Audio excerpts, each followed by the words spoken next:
Tuo sa mensahe sa Dios, nagpamatuod nga ang Dios nagmatinud-anon kaniya. Juan 3 versikulo 33.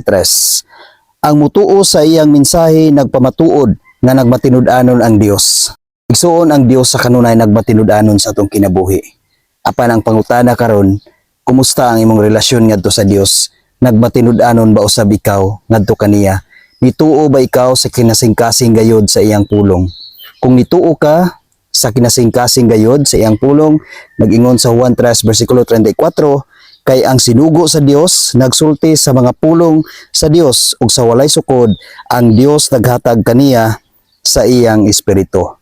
Igsuon, kung nituo ka nga matinud-anon sa iyang pulong, makasangyaw ka sa pulong sa Dios ug makita diha sa imong kaugalingon nga ang espiritu sa Dios anaa kanimo. Dili ka gayud maulaw sa pagsangyaw sa pulong sa Dios ngadto sa uban tungod kay ang tinuod nga followers ni Jesus, ang tinuod nga anak sa Dios, ang tinuod nga sulugoon sa Dios, dili gyud kana maulaw tungod kay ang espiritu sa Dios naghari man diha sa iyong kaugalingon.